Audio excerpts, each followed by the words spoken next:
الحمد لله والصلاة والسلام على رسول الله اما بعد. محترم ورونو، میاشت د رمضان چې دا په ټولو میاشتو کې یو بهترینه میاشت ده. دا میاشت د رحمتونو، د برکتونو، د مغفرت او د عبادتونو میاشت ده. دا میاشت د صدقاتو او د خیر ښېګڼو میاشت ده. نبی کریم صلی الله علیه وسلم فرمایي: من فطر صائما کان له مثل اجره.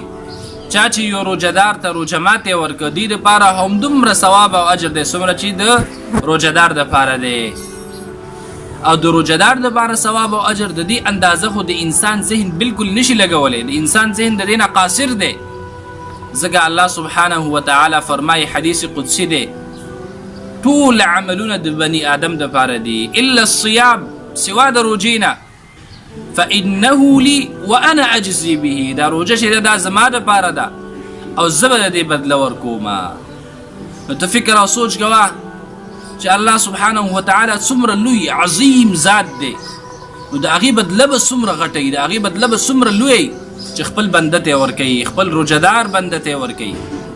نو که ته غواړې چې په یوه ورځ کې د ډېرو روجو ثوابونه وګټي، ځان د ډېرو روجو د ثوابونو مستحق کي، نو بیا چې دی روجهدارانو ته، روجهدارو ته روجه ماتې ورکه.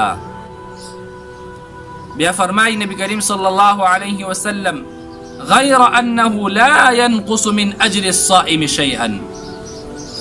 ای روجهداره، ګوره چېرته په دې باندې ته ونه یېرېږې چې ستا د روجې د اجر نه به څه کم شي. نه، ستا د روجې د اجر نه هیڅ شی هم نه کمیږي.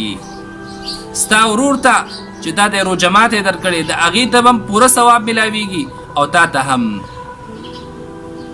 زموږ د نبی کریم صلی الله علیه وسلم حالات وګوره. عبدالله بن عباس رضی الله عنه فرمایي: كان رسول الله صلی الله علیه وسلم اجود الناس.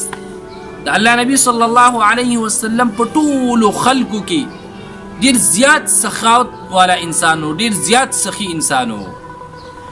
او چې کله به رمضان رالی، نو دې دا سخا به نور هم زیاتېدله. کله چې به ملاقات وشو د جبریل علیه السلام سره، د الله نبی صلی الله علیه وسلم او جبریل علیه السلام په رمضان کې هره شپه به ملاقات کوو او قرآن به یو بل سره وایه.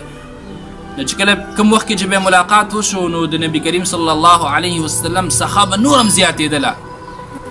عبدالله بن عباس رضی الله عنه فرمایي: وی د ازادي کړی شوي سیلۍ او باد نه به هم د نبی کریم صلی الله علیه وسلم څخه زیاته وه. دا زموږ د خوږ نبی صلی الله علیه وسلم حالاتو په رمضان المبارک کې.